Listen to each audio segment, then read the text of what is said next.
primero porque Pauli y yo ayer estuvimos haciendo un taller en vez de reivindicando el 8M como todo el mundo y la verdad es que bueno, hubo cosas muy lindas también en el taller. Yo colaboré con una jornada que era invitada y también personalmente creo que es un momento social de diálogo y había algunas frases de llamamiento que bueno, en fin, no estaba muy de acuerdo, pero bueno, en fin, era una invitada en las jornadas también. Entonces, la mía era la de el trabajo asalariado es tu prostitución. Entonces, dentro de este taller en el cual hicimos también había una reflexión importante que era también una perspectiva de cómo la gente aliada o la gente de la zona también o lo que fuere, ¿no? Cómo reflexionaban desde una perspectiva abolicionista y en ese momento la compañera hizo una transmisión bastante interesante, ¿no? Sí, bueno, vamos a contextualizar, estamos en Galicia, en Santiago de Compostela, y esto fue en un espacio, un centro social ocupado, también para darle la importancia de lo que es la ocupación. Sí, no, también. En general, digo, de todas las luchas sociales que hay. Vale. Y también, también el que también dieran el espacio para poder debatir y reflexionar esto, ¿no? Exacto. Por un lado. Bueno, entonces entre todas las reflexiones que hicimos muchas sobre que hay mucha división dentro de los movimientos sociales, también hay mucho agotamiento porque hay muchas infiltradas capitalistas para las personas que tenemos una conciencia de clase, que ya venimos dentro de los movimientos sociales, que no es solo luchar por el derecho de la trabajadora sexual, de la migrante, de la racializada, de la blanca pobre, de las excluidas, porque en realidad, como siempre digo, yo somos la mayoría, no somos la minoría, porque entre las pobres, las putas, las trabajadoras, los de clase obrera que no tienen un buen sueldo y etc., pues somos la mayoría.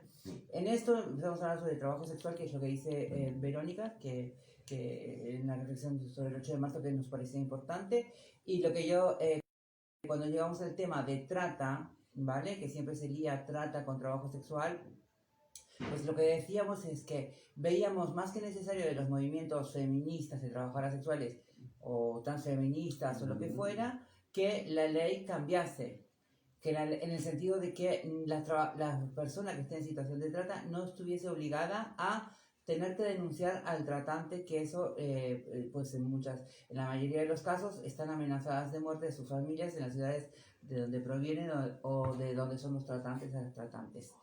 Y que luego hay familias que son las propias tratantes. Entonces, pues, sí, entonces, cariño, sí, entonces, bueno, una amiga, ella también estuvo ayer. Sí, también estuvo ayer. Vale, entonces, estamos de mascarillas. Ella se la acaba de quitar. Ajá. Vale, entonces lo que yo decía, entonces lo que habíamos dicho era esto, y hoy nos acaban de enviar un mensaje, una amiga en común, una ex trabajadora sexual, desde Barcelona, ¿no? Donde nos pone que justamente ayer se trató el tema y que se quita la obligatoriedad, bueno, no, es la intención de quitar sobre la ley la obligatoriedad de denunciar al tratante, y nos parece un muy puntazo. importante. Entonces realmente también la circunstancia es que desde nuestra perspectiva entendemos que hay que dialogar con el abolicionismo y que el abolicionismo a su vez crea alguna retórica de la reflexión, como nos parece interesante ver cómo nosotras también, las proderechos, hemos adaptado ciertos discursos abolicionistas y cómo ciertos discursos abolicionistas han evolucionado desde la demanda consciente de los movimientos proderechos también. Hay muchas perspectivas que el movimiento abolicionista actual en la última década, un poco más de la última década, ha empezado a adaptar en su diálogo y a entender, a reflexionar de cómo aplicar, en el cual también toman reflexiones nuestras. Es que es muy fuerte. Entonces, creemos que era como importante, nos llegó esta noticia, nosotros estábamos en la jornada, todo el día intenso, el día entero cocinando, un movidón todo, intensísimo. Y hoy hemos buscado la noticia y lo vamos a escuchar con vosotras mismas ahora, que es directamente el canal de 24 horas televisión. Ayer en el 8M se ha hecho una presentación de la reactivación del anteproyecto ley. Por favor, entendamos, anteproyecto ley. Vuelve a reactivarse ese proyecto de lucha contra la trata que se había activado en la última legislatura socialista, pero con estos meses de discordia, pero interesante, vamos a escuchar. Sí, vamos a escucharlo. Para hablar de esas políticas reales, en la mejora de la vida de las mujeres en nuestro país, de dar soluciones, por supuesto, también a sus problemas. Hoy me acompañan, como no podía ser, la ministra de Igualdad, Ana Redondo, el ministro de Interior, Fernando Marlaska, y la ministra de Seguridad Social, Elma Saiz. Le voy a dar, en primer lugar, la palabra, como no, a la ministra de Igualdad.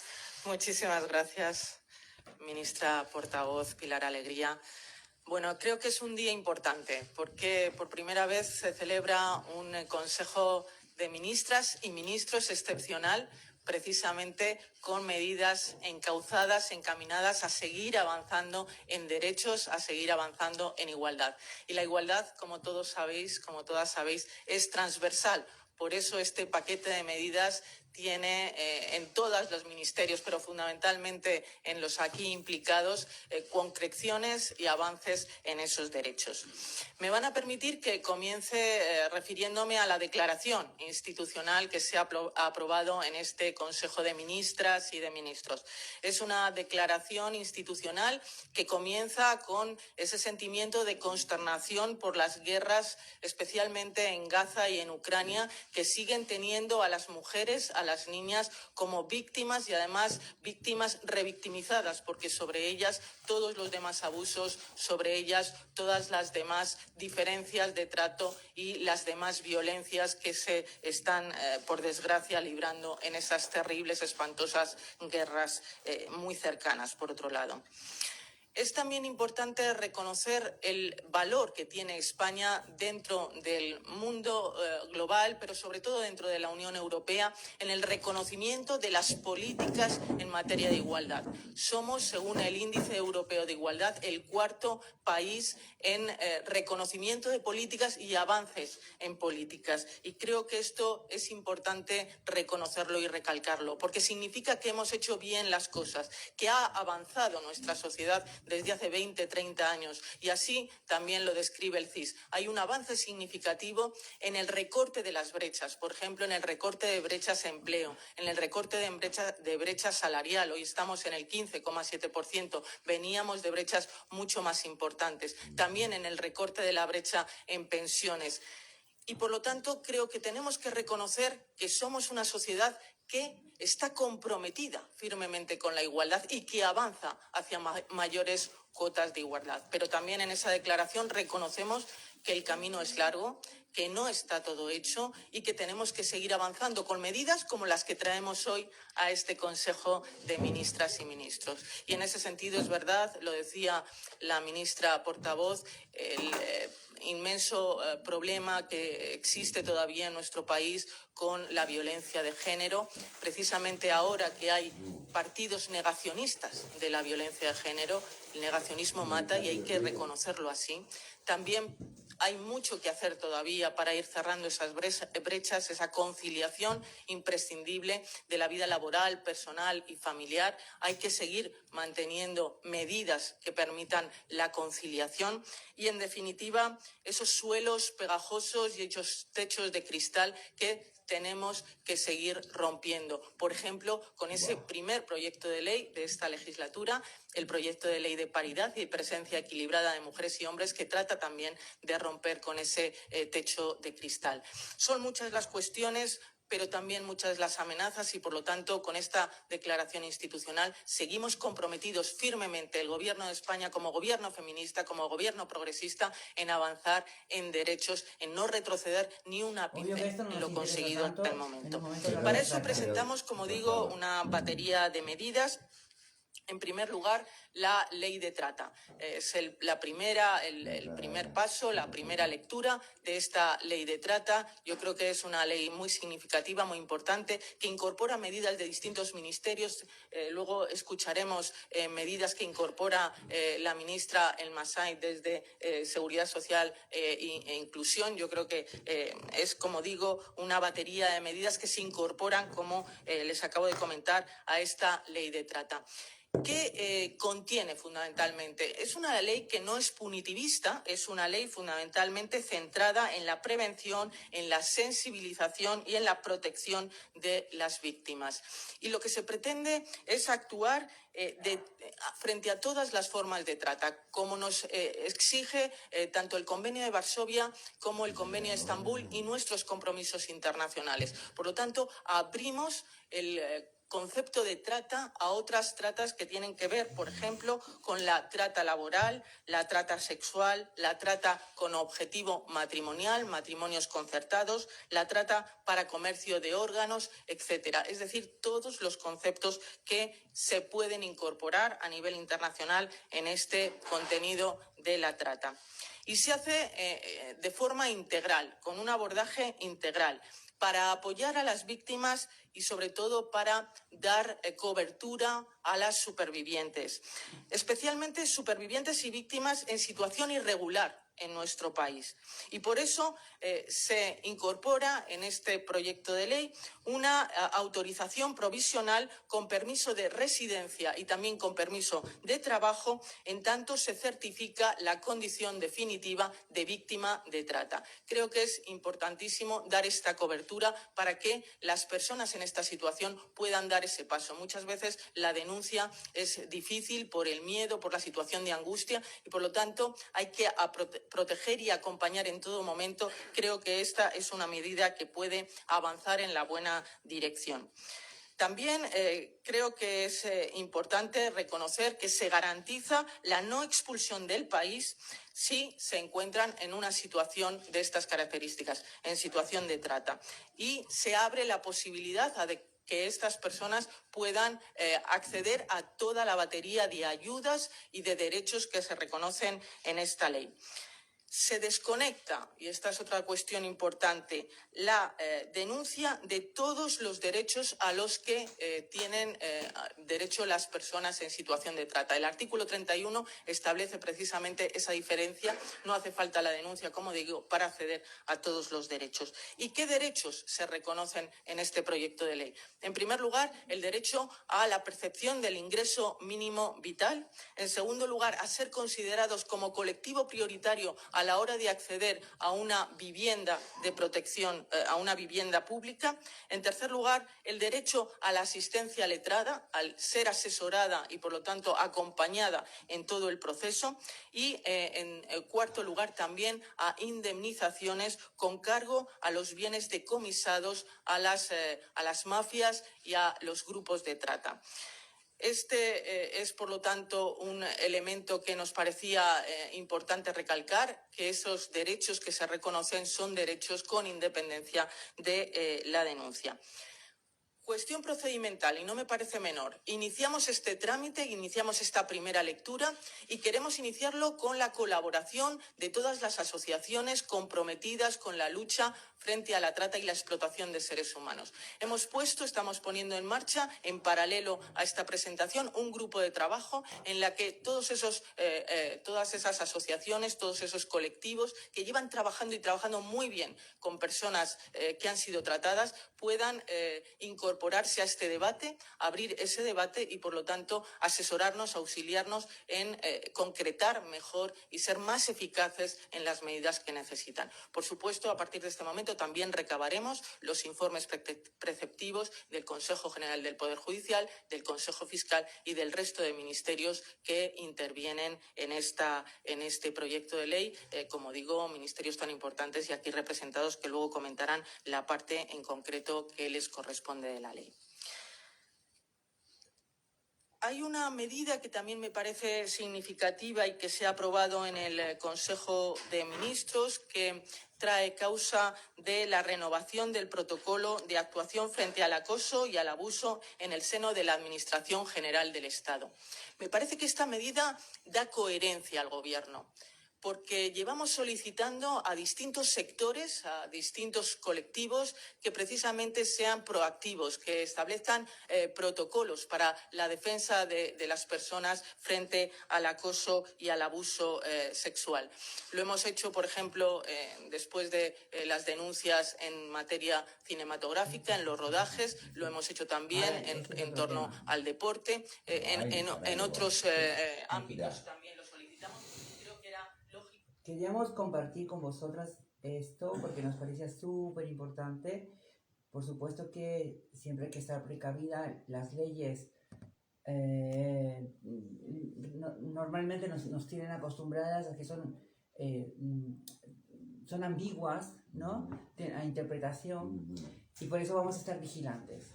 Y también el hecho de que tenéis que comprender que desde todo activismo pro derechos, por lo menos desde el que nosotros hemos nacido y desarrollado, anticapitalista y no proxenetismo, ni coercitivo, ni no coercitivo. Bueno, coercitivo no puede ser, que eso es lo que se está legislando.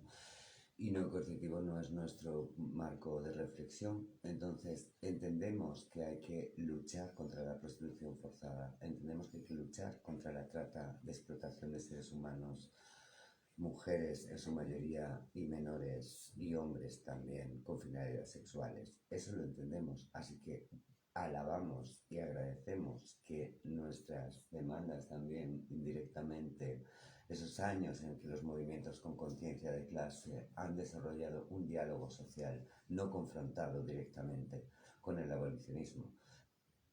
Esa reflexión es lo que ha llegado a hacer. El abolicionismo está evolucionando de una manera en la cual está queriendo coartar el proxenetismo. Desde el momento en el que las asociaciones como Son Genera, como San Bidona, como Escaladona, como son las entidades en las cuales se han interactuado, que también luchan contra la trata, se acerquen para mediar, medien también con nosotras, hablen, dialoguen para ver cómo solucionamos este problema. Porque una cosa es la prostitución consciente, decidida, indirectamente de las circunstancias sociales, pero real, decidida, y otro es esto, hay que erradicar. Claro, la trata y la explotación, y está guay que también se piense en general, porque hay trata y explotación en un montón de otras realidades laborales, y no por eso se piensa, siempre lo decimos, en eliminar lo textil, la minería, etc., y que también las internas, que sufren un montón de violencia y maltrato, ¿no? Y humillaciones. Y no las trabajadoras domésticas, claro, este sector. La importancia también de que realmente, si este anteproyecto en el cual se está volviendo a llamar por esta cuestión de desconvocar las cortes, convocar las elecciones, volver a construir las cortes, se tiene que volver a dialogar, pero ya están avanzadas con la ley. Evidentemente te están diciendo, chicas, hemos reformulado la ley. Además, nuestro último directo también era como invitando, y en plan no es el momento de dialogar, evidentemente no están ellas paradas, están creciendo, pero se vuelve otra vez a abrir este diálogo en un momento en que todo el mundo va a estar enfocado en amnistía, y esto va a pasar como muy debajo de la puerta.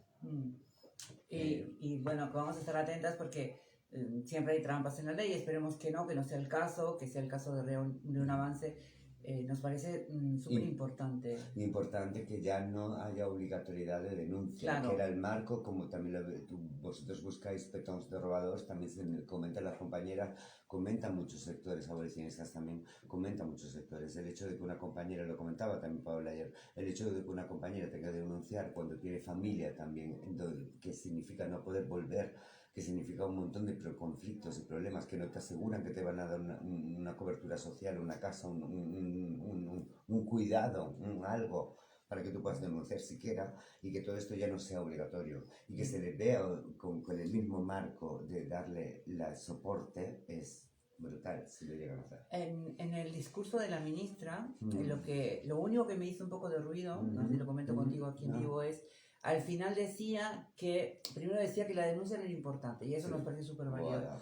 pero luego decía que llegado a casos se va a indemnizar a las personas en Sí, situación sí. de trata, que va a ser de los fines decomisados los tratantes. Por lo tanto, ahí hay como porque si no denuncias al tratante, no sabes quién es el tratante, ¿no? Entonces no sabemos cómo va a ser eso, pero bueno, por eso vamos a estar prudentes.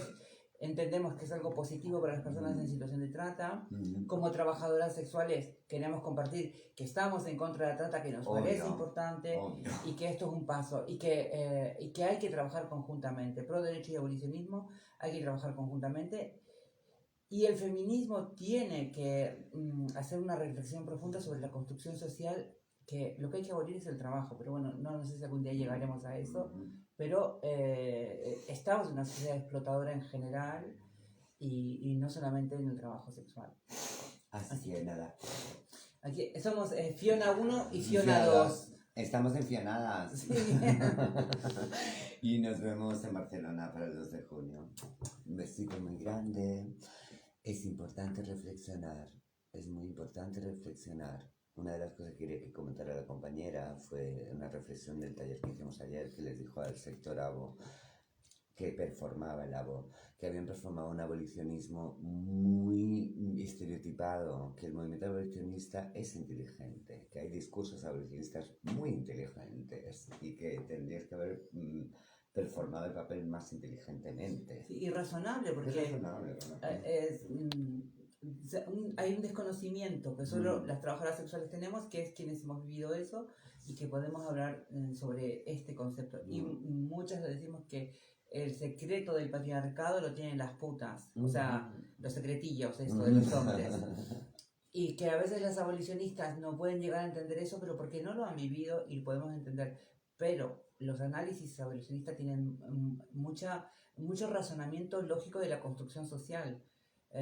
Y por eso digo que es un razonamiento inteligente, lógico, pero no es completo. No Falta la otra parte. Claro, de la misma manera que nos pasa desde el sector pro derecho, también tenemos dentro del movimiento pro derecho radical o con una perspectiva, que en fin, Cari, que es como ese abuelo que no es capaz de hablar contigo y un pontón, que hay otros sectores que realmente también es una reflexión que hay que tener, es importante escuchar para poder debatir y entender, ¿no? Y ver esa diferencia, así que... Bueno, pues ahora nos vamos. A lavar la cara, Cari. Que tengáis Adiós. un buen día, feliz...